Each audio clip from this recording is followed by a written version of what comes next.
Question number 31. The loss of energy in the form of heat in the core in the iron core of a transformer is iron loss, copper loss, mechanical loss और none of these. पहली बात समझ लो mechanical loss क्या होता है. Due to resistance friction. वो transformer में होता ही नहीं है. ट्रांसफार्मर में कोई चीज़ मूव नहीं करती, इसलिए फ्रिक्शन नहीं होता. कॉपर लॉस होता है, रेजिस्टेंस. तो ये दो तो नहीं है, आयरन लॉस ही बोलेंगे इसको. The loss of energy in the form of heat in the iron core of a transformer is iron loss. आगे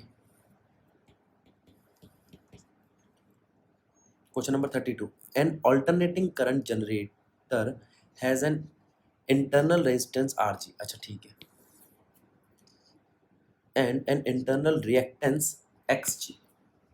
इंटरनल रेजिस्टेंस और internal reactance XG. It is used to supply power to a passive load consisting of resistance RG and reactance XL. अच्छा ठीक है. For maximum power to be delivered from the generator to load, the value of XL should be what?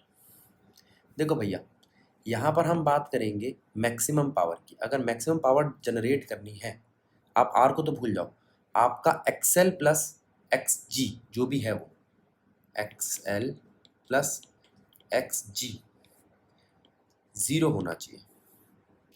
ठीक है. तो इस हिसाब से आपका XL बराबर होना चाहिए माइनस XG के. अब क्वेश्चन क्या कह रहा है? XL बराबर होना चाहिए किसके? XG के, C के. तो आप ये लिख दो, for maximum power to be delivered, generator जो है उसका टोटल रिएक्टेंस ना के बराबर होना चाहिए. अब ज़रा ध्यान दो, यहाँ पर R वो तो रेजिस्टेंस है, वो तो लगेगा ही लगेगा. रिएक्टेंस क्या है? XL या XC. अब वो कह रहा है XL प्लस XC 0 होना चाहिए. अब उसने XC को XG बोल दिया. ठीक है, आगे चलते हैं. क्वेश्चन नंबर 33 क्या कहता है? कहता था इंडक्टर ऑफ रिएक्टेंस XL दिया आपको 1 ohm, resistance 2 ohm are connected in series. ठीक है, टर्मिनल ठीक है. जिसकी VRMS दे रखी है आपको 6 वोल्ट. तो एवरेज पावर क्या होगी सर्किट की? ठीक है. अब आपको निकालनी है पावर. पावर के लिए निकालनी पड़ेगी आपको IRMS. IRMS is equals to VRMS by Z. यहाँ से Z क्या दिख रहा है आपको? अंडर रूट ऑफ XL का स्क्वायर प्लस R का स्क्वायर. IRMS आ गया. उसके बाद पावर. पावर क्या होता है? V इफेक्टिव या VRMS I इफेक्टिव मल्टीप्लाई में cos फाई. अब पहले इम्पिडेंस ट्रायंगल बना लो. इम्पिडेंस ट्रायंगल में यह है XL, यह है R, यह है Z और यह है फाई. और cos फाई क्या होता है? बेस अपॉन में हाइपोटेनस. ठीक है. V इफेक्टिव है, I इफेक्टिव है, तो यहाँ से पावर आपका आ जाएगा. देखो V इफेक्टिव है, I इफेक्टिव है, R है, Z है, पावर आ जाएगा. सारी वैल्यूज है हमारी. अब इस क्वेश्चन में देखते हैं क्या कह रहा है. A charge 30 microfarad capacitor is connected to 27 milli henry inductor. Capacitor दिया, इंडक्टर दिया है. The angular frequency is what? Angular frequency आएगी 1/2 पाई अंडर रूट LC. ठीक है. ज़्यादातर क्वेश्चन ऐसे ही हैं जिनमें सीधे फॉर्मूले लग रहे हैं. The Q factor of a series LCR circuit with LCR is. Quality factor की बात कर रहा है. क्वालिटी फैक्टर का हम फॉर्मूला जानते हैं, ओमेगा L/R, यानी कि 2 पाई न्यू L/R. ठीक है, अब ज़रा ध्यान दो, एक तो ये फॉर्मूला हो गया तुम्हारा। आगे चलते हैं, क्वेश्चन नंबर 36। इस क्वेश्चन में कह रहा है natural frequency of the circuit shown in figure is what. पहले तो देखो दोनों सीरीज में लगे, इनको सॉल्व करो। 1/CS is equals to 1/C plus 1/C यानी कि 2/C। तो C सीरीज आएगा C/2, इसको पकड़ लो। दोनों इंडक्टर भी सीरीज में ही लगे, इंडक्टर बन जाएंगे L प्लस L यानी कि 2L। ठीक है, अब तुम्हारी फ्रीक्वेंसी का फॉर्मूला है 1/2 under root L series C series. L series है 2L, C सीरीज है 1/2C। 2 से गया 2 कट, तो यहाँ से फ्रीक्वेंसी है 1/2 अंडर रूट LC। ठीक है, अगले क्वेश्चन पे चलते हैं। क्वेश्चन नंबर 37 क्या कह रहा है? A circuit is made up of, अगला क्वेश्चन क्या कहता है? A circuit is made up of resistance 1 ohm and inductance 0.01 henry. ठीक है, alternating voltage is 200 volt at 50 hertz frequency. ठीक है, बहुत सारा सामान दे रखा है। Then the phase difference between current and voltage is what. अच्छा ठीक है, पहले तो देखो केस किसका है, रेजिस्टर और इंडक्टर का। रेजिस्टर इंडक्टर इन सीरीज में हम करेंगे क्या? ये है आपका रेजिस्टर, ये है आपका इंडक्टर, ये है एंगल फाई, ये है Z। ठीक है, फेज डिफरेंस, ठीक है निकालते हैं। अब आपके पास एक फॉर्मूला आता है tan फाई का, cos फाई का भी आता है कॉस फैक्टर के लिए। tan फाई का क्या है? XL/R।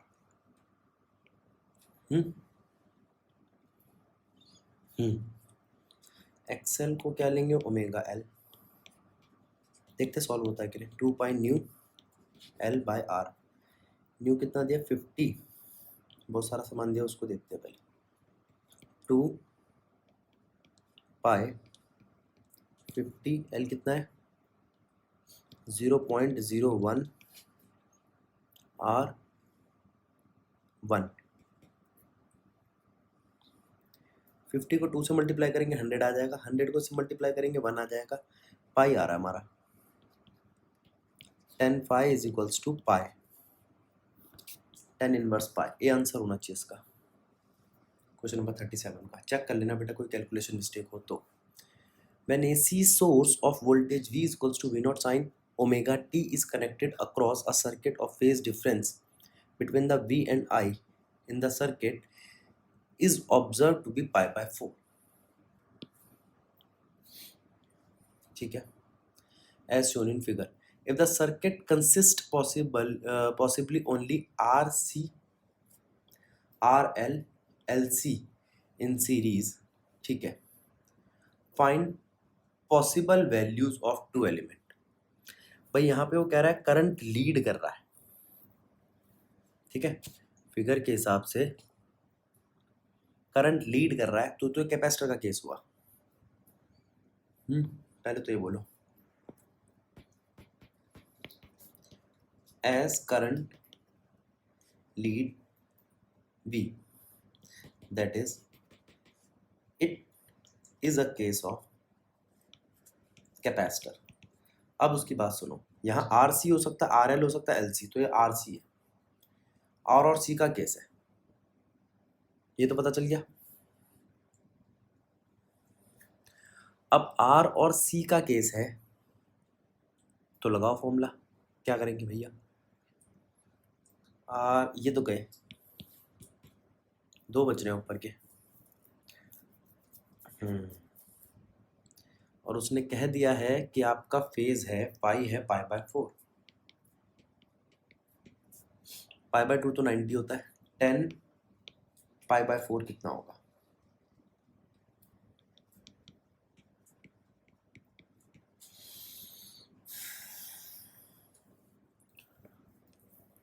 टेन 45 1 होता है। हम्म हम्म वहां से निकाल के देखते हैं। अब अगर मैं इसका इम्पीडेंस ट्रायंगल बनाता हूँ तो यहाँ आता है एक्सी, यहाँ आता है जेड, यहाँ आता है आपका आर, यहाँ आता है फाई, और टेन फाई बनता है परपेंडिकुलर अपॉन में बेस, यानी कि XC is equals to are.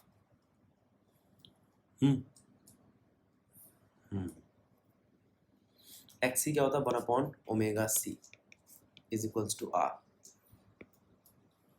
देखते हैं।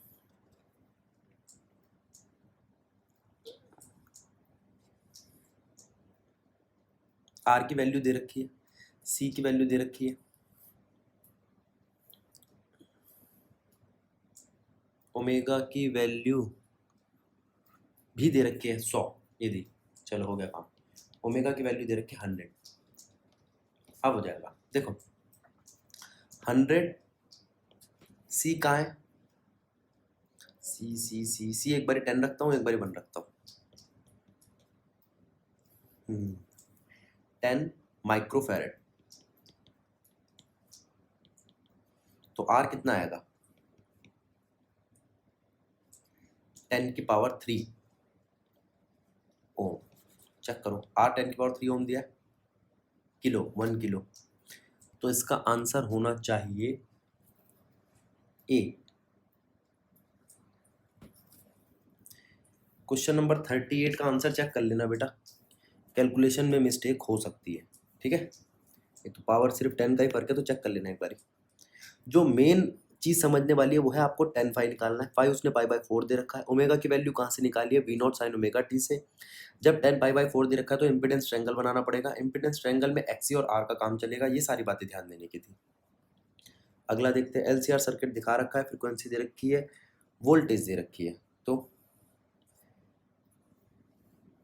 यहाँ पर इम्पीडेंस क्या होगा ये पता लगाना है। जेड, जेड क्या होता है? Under root XC² minus XC minus XL का whole square plus R²। Question number 39, calculation खुद कर लेना बेटा। L दे रखा था, C दे रखा था, R दे रखा था, ठीक है। क्वेश्चन नंबर 40 देखते क्या कह रहा है। In a series LCR circuit plot IM versus omega graph, ठीक है। The bandwidth of plot will be, bandwidth क्या होगी?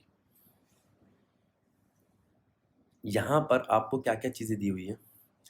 एक तो आई मीन की वैल्यू दी हुई है 1।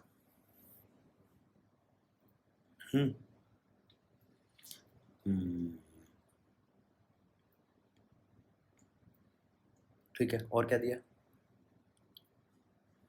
ओमेगा की वैल्यू दी हुई है यहां से यहां तक,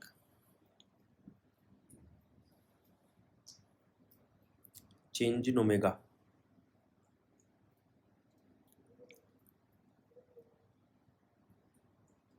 ठीक है। चेंज इन ओमेगा हमारा आता है 1.5 से ज़्यादा दे रखा है, 0.5 से कम दे रखा है।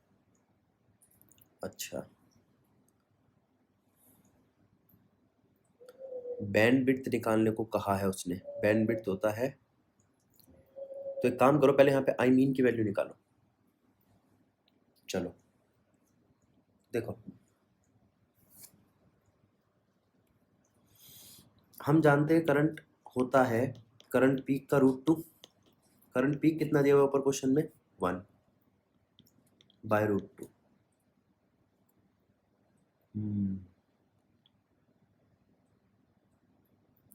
तो 1/√2 आपका कितना आएगा? 1/1.4। 14 के पाड़े में 100 कब आता है? 7 पे 9 8 7 ये है। देखो भाई ये ग्राफ ना साफ नहीं है उतना, मैं सही से तो नहीं बता पाऊंगा एग्जैक्ट रीडिंग क्या आएगी, उससे आप देख लेना, ठीक है। ये आपका यहाँ से लेके यहाँ तक चेंज इन एंगुलर फ्रीक्वेंसी बनेगा। अब चेंज इन एंगुलर फ्रीक्वेंसी मुझे तो इस ग्राफ में दिख नहीं रही है, आपको जो नोटबुक में मिलेगा ना या पेपर में मिलेगा वो साफ दिखेगा। अब यहाँ 1.5 से कम है, 1.3 ले लो, और 0.5 से ज़्यादा है 7 ले लो। 1.3 एक फ्रीक्वेंसी है माइनस 0.7, उनको माइनस करो तो आपका डेल्टा ओमेगा आएगा, ठीक है। डेल्टा ओमेगा है आपकी बैंडविड्थ जो ये मांग रहा है। वैसे तो क्वालिटी फैक्टर का क्वेश्चन है, आना नहीं चाहिए, अब दे रखा है तो शायद आ भी सकता है। आगे देखते हैं, इस क्वेश्चन पे ध्यान दो।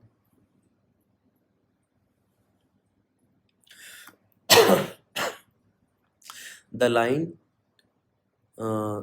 that draws power supply to your house from street is this 220√2 volt, ठीक है।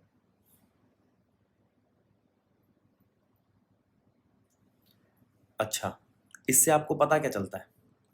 220 एवरेज वोल्टेज है, 220 वोल्टेज और करंट का आउटपुट फेज π/2 है। अच्छा,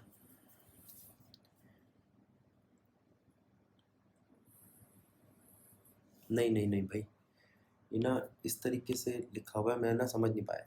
ये 4 ऑप्शन है भाई अलग अलग, ठीक है। देखो इस क्वेश्चन में कह रहा है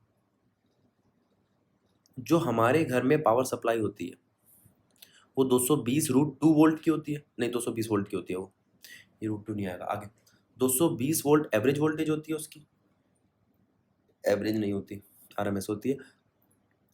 वोल्टेज और current output phase by π/2, voltage और करंट में π/2 का फेज होता है।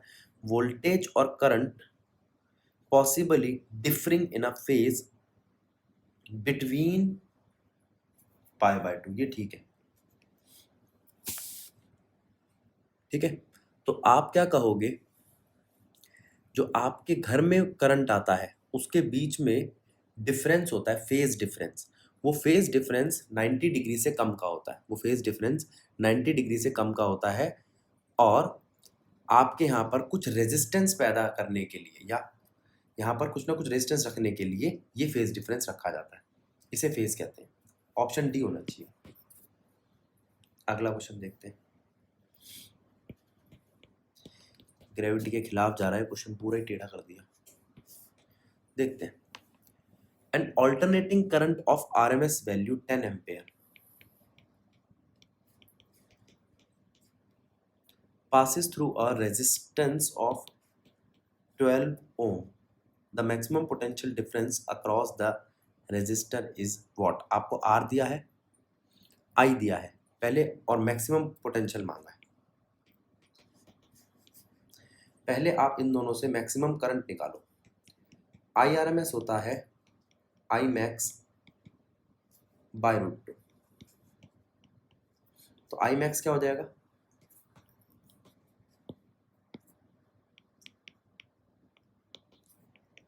IRMS मल्टीप्लाइड बाय √2, IRMS है 10 √2, V max क्या होगा?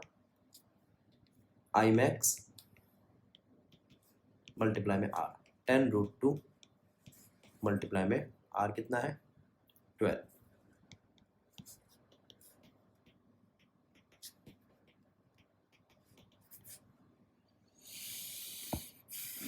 आगे चलते हैं, question number 43। 200 volt AC source is fed to a LCR circuit having L, XL, XC और R इतना, ठीक है। तो पोटेंशियल ड्रॉप अक्रॉस इंडक्टर क्या होगा? ध्यान दो, सिर्फ इंडक्टर के अक्रॉस निकालना है।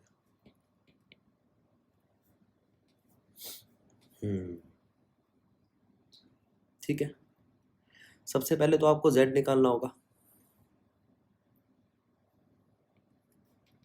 वो क्या आएगा, R square plus XL minus XC का होल स्क्वायर। आर है, एक्सएल है, एक्सी है, हो जाएगा। फिर आपको करंट निकालना होगा, वो क्या है, V R M S by Z. ठीक है, वी आर एम एस आपको दे रखा है, हाँ दे रखा है, तो सो जेड अभी ऊपर से निकालोगे। ठीक है, अच्छा आई आर एम एस आ गया। अब आपको पोटेंशियल निकालना है इंडक्टर के लिए, तो वो बन जाएगा current R M S multiply में इंडक्टर का रिएक्टेंस। अगर ऐसे ही पोटेंशियल निकालना होता कैपेसिटेंस के लिए, तो I R M S capacitance का रिएक्टेंस वगैरह वगैरह। अगला क्वेश्चन देखते हैं, question number 44। 100 picofarad capacitor in series with 40 ohm resistor is connected to 100 volt 60 hertz supply. The maximum current in the circuit is what? ठीक है, आपको क्या क्या दिया, कैपेसिटर दिया है रजिस्टर के साथ, तो आप निकालोगे क्या, Z एक्स एल का स्क्वायर प्लस आर का स्क्वायर। Z निकाल लिया। आपको वी आर एम एस दे रखा है, इससे आप आई आर एम एस निकाल लोगे, V R M S by Z. I R M S होता है आई मैक्स, जो आपको निकालना है बाय √2, तो आपके पास आई मैक्स आ जाएगा।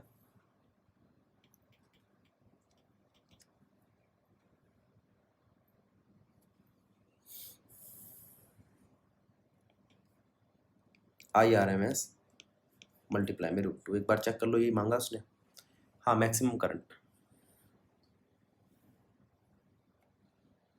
ठीक है, आगे चलते हैं, क्वेश्चन नंबर 45 क्या कह रहा है,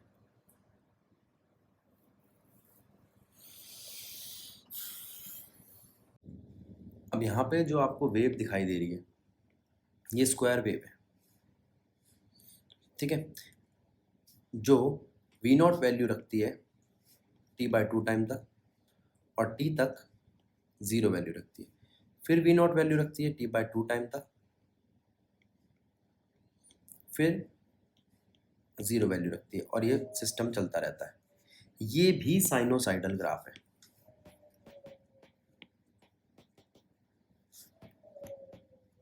ठीक है, तो इसका मतलब इसका जवाब भी होगा V0/√2।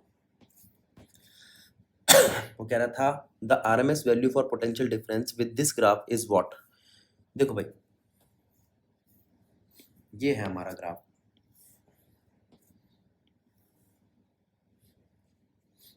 जीरो से लेके t/2 तक का, और फिर t/2 से t तक का, तो वही ये लग रहा है, जीरो से लेके t/2 तक, फिर t/2 से t तक, फिर t से लेके 3/2t तक, फिर t तक, और ऐसे चलता रहेगा 2t तक। ठीक है, तो ये भी साइनोसाइडल है। आगे चलते हैं, क्वेश्चन नंबर 46। एक सर्किट दे रखा है जिसमें हमें रजिस्टर, इंडक्टर और कैपेसिटर दे रखे हैं। ठीक है, अच्छा टोटल जो वोल्टेज है वो 200 वोल्ट है, इंडक्टर का वोल्टेज मेंशन कर दिया, कैपेसिटर का वोल्टेज मेंशन कर दिया। ठीक है, रजिस्टर का वोल्टेज वो आपसे मांग रहा है, what will be the reading of volt meter. ठीक है, देखते हैं। तो हम जानते हैं यहाँ पर हमारा वी नेट क्या आता है, √, याद करो डेरिवेशन में करा था, VR² plus VL minus VC का होल स्क्वायर। ठीक है, अच्छा VL और VC तो क्वेश्चन में बराबर दे रखे हैं, वी नेट इक्वल आ जाएगा √ऑफ VR का होल स्क्वायर, यानी कि VR वी नेट के बराबर आ जाएगा, तो VR आपका रचे 200 वोल्ट। अगर ये बराबर नहीं होते तो भी हम यहाँ वैल्यू रख के निकाल लेते हैं। आगे चलते हैं। इस क्वेश्चन में क्या कहता है? कहता है एक ट्रांसफॉर्मर है जो यूज करता है 140 watt 24 volt lamp from a 240 volt AC mains. ठीक है, मतलब आपको क्या क्या चीज़ें दे रखी है? आपको पावर दे रखी है 140 वॉट की, आपको 22 वोल्ट का 240 वॉट AC सप्लाई दे रखा है। If the main current is 0.7 ampere, ठीक है, तो एफिशिएंसी क्या होगी ट्रांसफॉर्मर की? एफिशिएंसी होती है आउटपुट अपॉन इनपुट। ठीक है,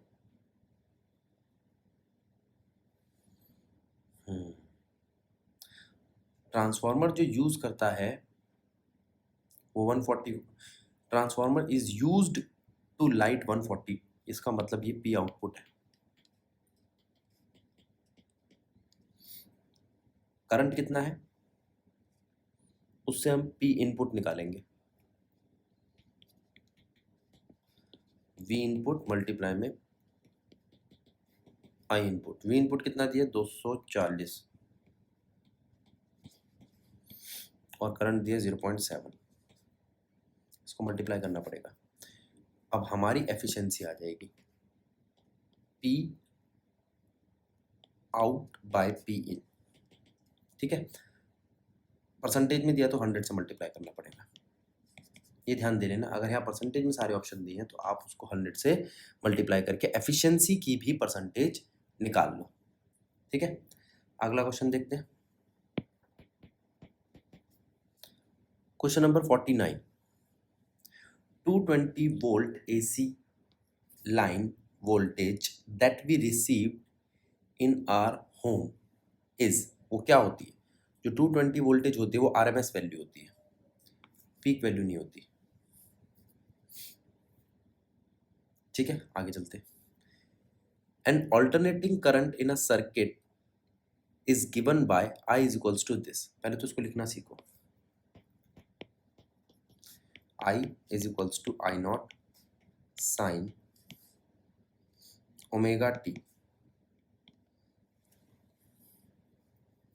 प्लस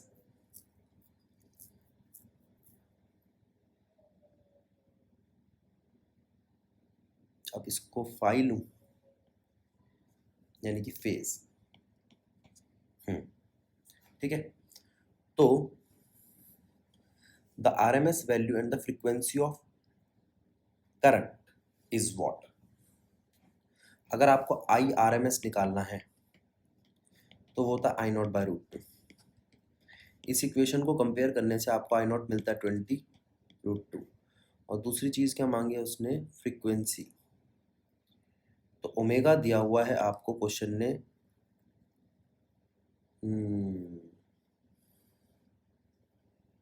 100 पाई,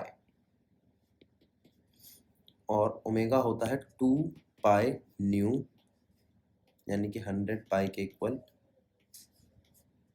तो फ्रीक्वेंसी आया 50 हर्ट्स। देखो फ्रीक्वेंसी 50 हर्ट्स है और 20 बाई रूट 2 या 10 रूट 2। सी आंसर होना चाहिए इसका, क्वेश्चन नंबर 49। आगे चलते हैं। Question number 50, a bulb of resistance 280 ohm is supplied with a voltage of 200 volt AC supply। ठीक है, the peak what is the peak current? Resistance आपको दे रखी है और वोल्टेज जो दिया आपको वो AC है, VRMS। V नॉट नहीं है आपके पास, V नॉट बाई रूट 2, तो V नॉट क्या हो गया? VRMS root 2। VRMS है 200, तो V नॉट आया रूट 2 मल्टीप्लाई में 200, और I नॉट आया V नॉट बाय R। आगे चलते हैं। A capacitor of capacitance C has reactance X. If the capacitance and frequency become double, then what is the reactance? अब पहले समझ लो x ही होता है 1/ओमेगा c, यानी कि 1/2 pi new c। According to question X C dash क्या होगा, क्योंकि फ्रीक्वेंसी हो गई है डबल और कैपेसिटेंस भी हो गई है डबल, तो वो हो जाएगा 1/4 times of 2 pi new C. तो एक्स सी डैश होगा 1/4 times of X C. C answer होगा इसका। आगे चलते हैं। क्वेश्चन नंबर 52। When the frequency of AC voltage applied to LCR circuit is gradually increase। अच्छा, अगर फ्रीक्वेंसी इंक्रीज करे from a low value, the impedance of circuit is monotonically increase। सीधा सीधा इंक्रीज करता रहेगा, पहले इंक्रीज करेगा फिर डिक्रीज करेगा, पहले डिक्रीज करेगा फिर इंक्रीज करेगा, या मोनोटोनिकली डिक्रीज करेगा। अभी यहाँ इसने बोला है कि फ्रीक्वेंसी जो है एसी वोल्टेज की एलसीआर सर्किट में ग्रेजुअली इंक्रीज कर रही है। ठीक है, तो फ्रीक्वेंसी का या ओमेगा का एलसी ऑसिलेटर के लिए हमारा क्या ग्राफ था, वो था ये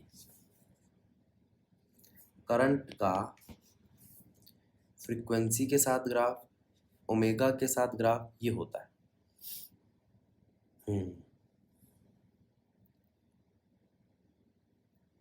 है ना, तो ये तो करंट का ग्राफ है, तो इम्पिडेंस का क्या होगा, उल्टा।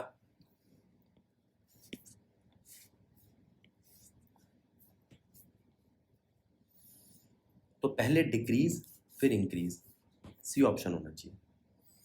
जैसा कि हम जानते हैं भैया, करंट का ग्राफ तो हमने निकाल रखा है और बुक में दिया हुआ भी है, इम्पिडेंस का ग्राफ नहीं है। इम्पिडेंस और करंट एक दूसरे से उल्टे हैं, तो इसका मतलब पहले डिक्रीज करेगा फिर इंक्रीज करेगा। अच्छा क्वेश्चन है, ठीक है, क्योंकि इसका कोई ग्राफ हमने देखा नहीं है, मैंने भी नहीं देखा। चेक कर लेना इसका आंसर ये है कि नहीं। अगला क्वेश्चन नंबर 53। क्या कहता है इस क्वेश्चन में, A series LCR circuit is connected to AC source and is showing resonance, then VL is equals to VC। ठीक है, आसान सा क्वेश्चन था। An LCR circuit contain R, L और C, ये तीन चीजें दे रखी हैं आपको। तो इम्पिडेंस क्या होगा उस सर्किट का, the impedance for circuit will minimum for frequency what. अच्छा, सबसे पहली बात क्या है यहाँ पर कि इम्पिडेंस मिनिमम के लिए मांग रहा है, for minimum impedance sorry, for minimum Z XL equal होना चाहिए एक्सी के, और इसके लिए आपकी फ्रीक्वेंसी होती है 1/2 pi under root L C. L है, सी है, 2 पाई है, क्वेश्चन समाप्त।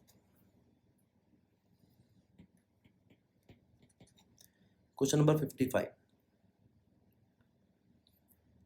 A 50 volt AC supplied across RC series network. The RMS value across the resistance is 40 volt।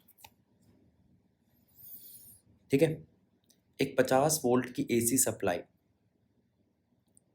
RC का मतलब क्या है, register capacitor in series network, तो जो RMS वैल्यू आ रही है आपकी वो ये है। ठीक है, then the potential across the capacitance is what. सबसे पहले करंट निकालेंगे, ऐसा क्वेश्चन हमने थोड़ी देर पहले भी देखा था। ठीक है, अब करंट निकालने के लिए हम पहले Z निकालेंगे। अब यहाँ Z दे रखा है, Z नहीं दे रखा, तो सीधा साधा एक फॉर्मूला और लगाते हैं, V R C is equals to under root V R का स्क्वायर प्लस वी सी का स्क्वायर। वी आर क्या क्रॉस तो दे रखा है हमें 40 वोल्ट, वी सी क्या क्रॉस निकालना है, हो गया। आर सी का वोल्टेज भी दे रखा है 50, ठीक है। तो यहां से हमारे पास वी सी आ जाएगा। अगला क्वेश्चन देखते हैं।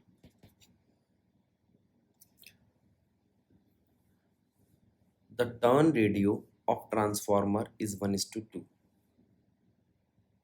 अच्छा, an electrolytic DC cell of EMF 2 volt is connected to its primary। तो आउटपुट वोल्टेज क्या होगी?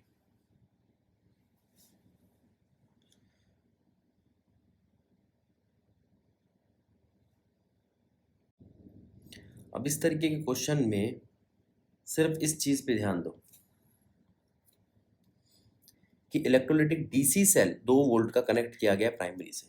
अगर मैं किसी प्राइमरी कॉइल से डीसी की सप्लाई लगाऊंगा तो सेकेंडरी कॉइल तक इंडक्शन होगा ही नहीं, तो जवाब होगा 0 वोल्ट। इस पहली लाइन का मतलब मुझे समझ नहीं आया और ज़रूरत भी नहीं है। आगे चलते हैं। अगला क्वेश्चन क्या कहता है? इन स्टेप अप ट्रांसफॉर्मर में रिलेशन क्या होता है? पहले बात को समझो। स्टेप अप में के की वैल्यू 1 से बड़ी होती है, ठीक है। के होता क्या है? Number of turns in secondary divide by number of turns in primary. तो number of turns in secondary ज़्यादा होते हैं number of turns in primary से। दूसरी बात, इसको आप कह सकते हो ईएमएफ इन सेकेंडरी अपॉन में ईएमएफ इन प्राइमरी, और करंट इन प्राइमरी अपॉन में करंट इन सेकेंडरी। पूरे फॉर्मूले को समझ लो, इसके हिसाब से जो भी क्वेश्चन है उसको देख लेना। अब वो कह रहा है ऐसे में क्या होगा? नंबर ऑफ सेकेंडरी ज़्यादा होते हैं प्राइमरी से, और तो कुछ बन नहीं रहा। हाँ ठीक है, ऐसा कोई फॉर्मूला नहीं है कि डबल होते हैं या कुछ होते हैं। क्वेश्चन नंबर 58, आपको कैपेसिटेंस दे रखी है, कैपेसिटर की इंडक्टेंस दे रखी है, ठीक है। एंगुलर फ्रीक्वेंसी मांग रहा है। एंगुलर फ्रीक्वेंसी पूरा ओमेगा होता है, वो है 1/√LC, ठीक है। आगे चलते हैं। Question number 59, the resonance frequency of tank circuit of an oscillator when L is equals to इतना and C is equals to इतना are connected in parallel। जब L और C कनेक्ट किए जाए तो रेजोनेंस फ्रीक्वेंसी क्या होगी? 2 पाई 1/2 पाई √LC। आगे, out of the following graph which graph show the correct relation for LC parallel resonant circuit?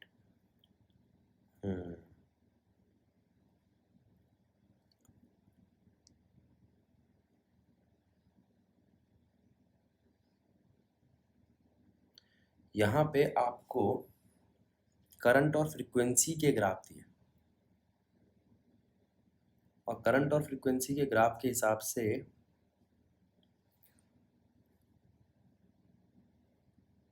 L और C अगर पैरेलल में कनेक्ट हो तो करंट मिनिमम होना चाहिए। For LC in parallel current minimum होना चाहिए। और मिनिमम करंट इसमें दिखाई दे रहा है। इस क्वेश्चन को आप चेक कर लेना। यहाँ आपके MCQs होते हैं समाप्त।